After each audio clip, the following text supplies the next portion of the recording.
Je pense qu'on peut retenir trois messages principaux.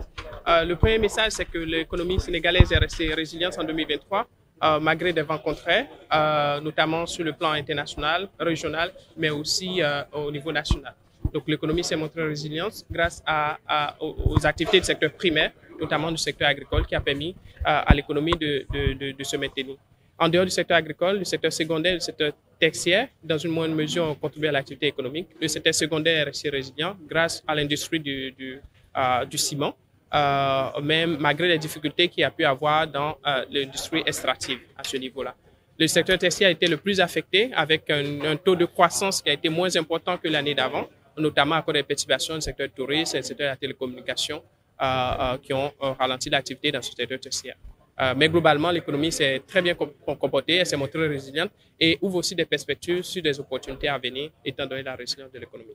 Je pense que pour l'économie sénégalaise, globalement, nous, on voit une opportunité et vous pouvez le voir par le titre du rapport et par les détails du rapport. Il y a plusieurs éléments qui montrent une opportunité. Déjà, la volonté des autorités de pouvoir accélérer les réformes en termes de gouvernance et de transparence. Ça va permettre de rassurer les investisseurs et donc de pouvoir booster l'activité économique.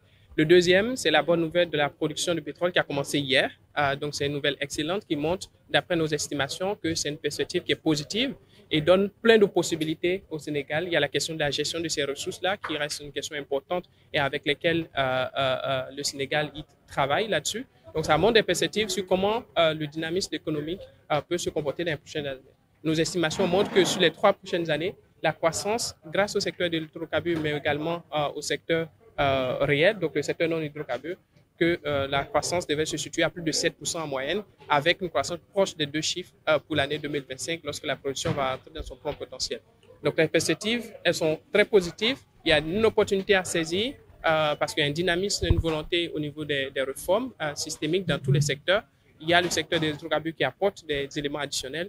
Et également, on espère sur le plan international et régional qu'il va y avoir des améliorations également qui vont favoriser la reprise économique.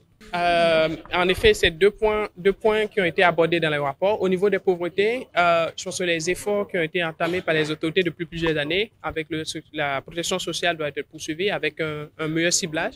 Une meilleure ciblage, mise à jour de registre qui va permettre de vraiment atteindre les personnes qui ont le plus besoin des programmes de protection sociale. Au niveau de la mobilisation des recettes domestiques, par rapport aux autres pays de la sous-région, le Sénégal se comporte déjà très bien avec des réformes importantes qui ont été mises en place au cours des dernières années.